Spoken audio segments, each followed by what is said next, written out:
Hey everyone, welcome to today's Explainer. Today, we're throwing it back to a monumental year, 1857. We aren't just talking about a date in a history book here. This was a massive, unrelenting storm that shook the foundations of the British Empire to its absolute core. Was it just a localized mutiny of soldiers, or was it the suppressed spark of an entire nation finally catching fire? Today, we are going to unpack the story of this historic revolution, where bravery, sacrifice, and rebellion wrote the very first chapter of India's struggle for freedom. Okay, let's dive right into this powder keg. Here's our agenda for today. First, we'll look at the smoldering causes, then the social and military resentment, the famous greased cartridge spark, the heroes of the Great War, the shift to direct rule by the British Crown, and finally, the big debate. Was it a mutiny or a war of independence? All right, part one, the smoldering causes. Long before any actual shots were fired, the British East India Company had been quietly but systematically dismantling Indian independence. To really get how they did this, we got to look at two big policies. First up, Lord Wellesley's subsidiary alliance. This basically forced Indian states to remove their own armies and pay for British troops stationed on their own land. It turned independent rulers into literal puppets.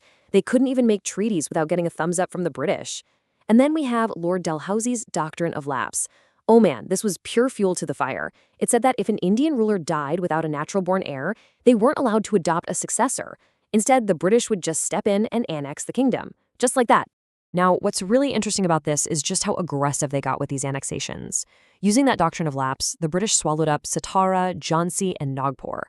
In 1856, they even grabbed Awadh. And they didn't even use the no heir excuse for that one. They just vaguely claimed misrule and exiled Nawab Wajid Ali Shah to Calcutta. And they definitely didn't stop at land. They cut off pensions for major figures like Nana Sahib, and in a huge blow to cultural pride, they actually declared that after the Mughal emperor Bahadur Shah Zafar, his successors would be stripped of their imperial titles and kicked out of the iconic Red Fort. So while the royalty was getting dismantled piece by piece, the common people were just being absolutely crushed economically. The British rolled out a whole series of oppressive land revenue systems, the permanent settlement, the Rayatwari system, and the Mahalwari system. The main takeaway here? These systems basically made the landlords, or zamindars, super rich, while driving the actual peasants farming the land into absolute, inescapable poverty. Just wrap your head around this number, 20,000. That is the number of land estates, or jagirs, confiscated by the Enam Commission in the Bombay region alone. The British just waved them away, claiming they were improperly granted. And at the exact same time, their free trade policies flooded the market with cheap, factory-made textiles. This completely obliterated the traditional Indian cottage industry. We're talking artisans totally ruined by the late 18th century, which pushed the entire economic weight onto an agricultural system that was already collapsing. Moving right along to part two, social and military resentment. This massive economic ruin, it was matched by some seriously deep social and religious alienation. The Indian populace felt this every single day. The British treated them as second-class citizens in their own backyard.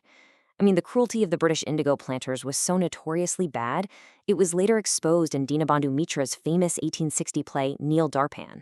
Plus, the British started messing with deeply rooted traditions. Now, stopping practices like sati and child marriage, we obviously view that differently today.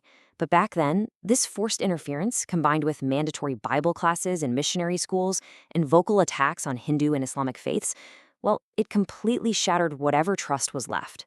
People even started suspecting that new tech, like railways and telegraphs, were secret plots to corrupt their religions. Wild, right? All this resentment naturally boiled right over into the military. Indian soldiers, or sepoys, were literally the backbone of the British Army. But the inequality was just glaring.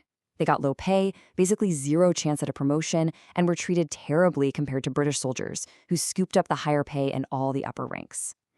The absolute breaking point for a lot of folks was Lord Canning's General Service Enlistment Act. It mandated that Indian soldiers might have to travel overseas. And crossing the sea back then, that was a massive religious taboo that could get you completely ostracized from your caste. So, what does this all mean? Did this spark of freedom just ignite out of nowhere? Absolutely not. Decades of political humiliation, economic ruin, social condescension, and military inequality had built up a massive, massive powder keg. It was literally just waiting for a match. And that brings us to part three, the greased cartridge spark. That match I mentioned, it was struck in early 1857 with the introduction of the new Enfield rifle. To load this thing, soldiers literally had to bite off the ends of the cartridges. Well, a rumor spread like wildfire that these cartridges were greased with cow and pig fat. Obviously, that is deeply offensive to both Hindu and Muslim soldiers. For them, this wasn't just some annoying military drill, it was a direct assault on their souls. So on March 29, 1857, down in Barrackpore, a soldier named Mangal Pandey stood up. He declared that there were soldiers, not slaves, and that this was an insult to their faith. He actually fired on his British officer. That right there, that was the very first true battle cry of the revolt.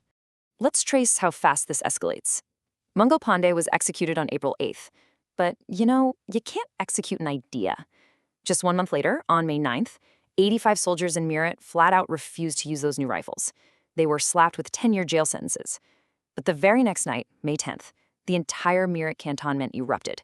Soldiers broke their comrades out of jail, raised flags over the cannons, and started a historic march straight to Delhi. Which leads us to part 4, Heroes of the Great War. That explosive march kicked off something huge, and incredible figures started stepping up to the plate.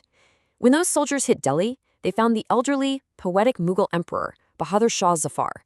He was reluctant at first, but he ultimately accepted the crown of the rebellion, basically saying that if his homeland was calling, he couldn't stay quiet. This massive rebellion needed leaders, and man, did they deliver.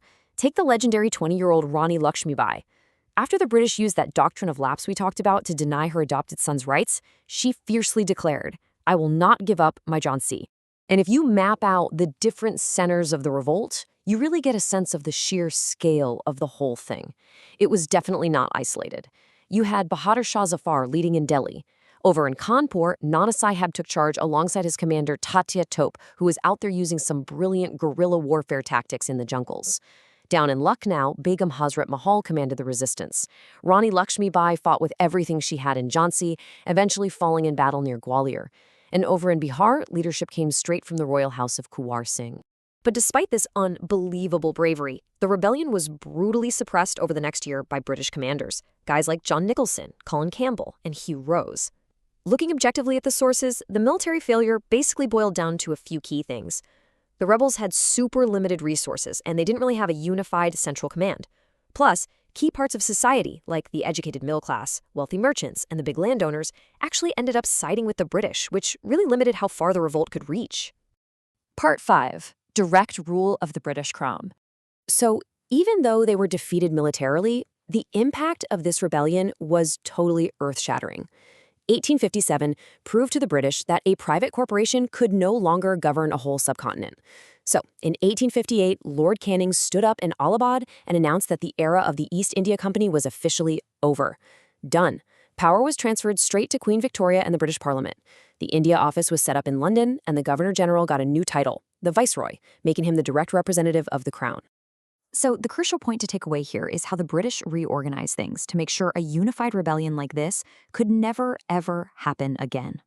They totally restructured the army. The proportion of Indian soldiers was drastically cut down, while European troop numbers were heavily bumped up. And crucially, the really vital stuff, like the artillery, was taken completely away from Indian regiments and kept under strict British lock and key. Finally, Part 6, Mutiny or War of Independence. This brings us to a massive historical debate. Historians have argued about this for decades. On one side, early British historians, and even some Indian contemporaries like Sir Syed M.A. Khan, called it a sepoy mutiny, just a localized military uprising. But on the flip side, thinkers like V.D. Salekar famously dubbed it the First War of Independence. Figures like Jawaharlal Nehru, Ashok Mehta, and even the British parliamentarian Benjamin Disraeli saw it as a massive national rebellion. And today, modern researchers increasingly view it as way more than just a mutiny, because you literally had peasants, soldiers, and kings all uniting against foreign rule. Ultimately, yeah, the revolt of 1857 was defeated on the battlefield. But its legacy? Completely undeniable. It acted as this vital political and national awakening. It literally transformed India, in the eyes of its people, from just a place of trade into a land of sacrifice.